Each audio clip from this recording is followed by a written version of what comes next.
Hi everyone, it's Dr. Rebecca Adams here from Sullivan Nicolaides Pathology, and I've got a really great slide for you today. So this is the case of a 68-year-old gentleman with a hemoglobin of 98, a white cell count of 50, and a platelet count of 2,223.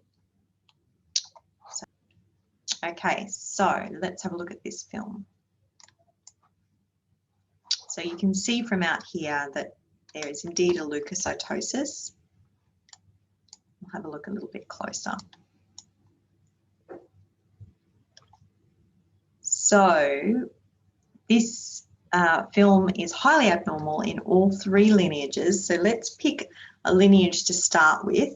Let's start with red blood cells. So in terms of the red blood cell population, we can see that there are some nucleated red blood cells here. We have a Hal-Jolly body here. Let me just go in a little bit closer for you so you can see it. So Hal-Jolly's nice and round and in the same plane as the red cell. So if it's in focus for the red cell, the Hal-Jolly body should be visible. If it's refractile or it seems to be in a different plane when you focus up and down, that's not normally what a Hal-Jolly body looks like. So we can see with the red cells that there are a variety of shapes and sizes here. So we have some larger cells that are a bit greyish, and that's consistent with a polychromatic cell or a reticulocyte on the peripheral film. We can have some teardrop cells. Here's one here. Got some target cells. And we've got some very hypochromic cells. So we've got this cell here that's like a target cell, but it's also very hypochromic, and there are some more of these around, like this one, like this one. So the red cells are a bit dimorphic with a population of hypochromic cells. There are hyposplenic changes, so that's the Hal-Jolly bodies and the target cells. There are some teardrop forms, and we'll talk about that in a moment. And let's move to the white cells. So the white cell count is increased. With all of these nucleated red cells, you need to make sure that the white blood cell count has been adjusted. So the automated cell counters count these red cells as white cells, so unless, and that needs to be accounted for in the differential. So you can see the white cells, we've got some neutrophil lineage, we've got a monocyte here and a myelocyte here, so a less mature nucleus. We've got some granular cytoplasm, a couple more, so there's a neutrophil here, a neutrophil here. So I haven't seen any blasts yet. That might be a blast. Let's have a bit more of a look around. It's a very unusual looking binucleate myeloid cell.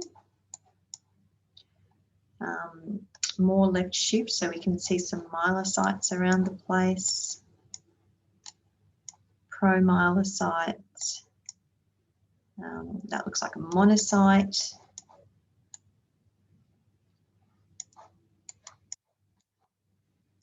So quite left shifted, but not really a huge population of blasts in terms of the white cells. They're not particularly dysplastic. The granularity seems pretty normal. And so let's move on to the platelets. We really saved the best till last here. So obviously there are so many platelets. There are large platelets. So large platelets are about the same size as a red cell. There are giant platelets. So giant platelets are a bit bigger than a red cell, but they still have retained the structure and the outline of a platelet. And then there are megakaryocyte fragments. And I'll try and find a good example of one. So megakaryocyte, there's one. So megakaryocyte fragments have a structure and an outline that does not look like a platelet. So they're quite disorganized looking. And so this would be consistent with a megakaryocyte fragment.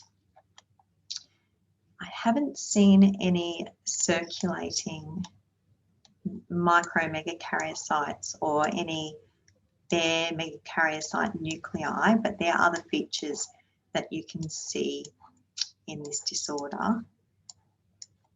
And so overall, we've got a leukoerythroblastic film with a significant thrombocytosis and abnormal platelet morphology and hyposplenic changes. So this would be consistent with myelofibrosis with hyposplenic changes. And indeed, that's what the diagnosis turned out to be. If you have any questions about this film or any other films, feel free to contact me. Okay, bye.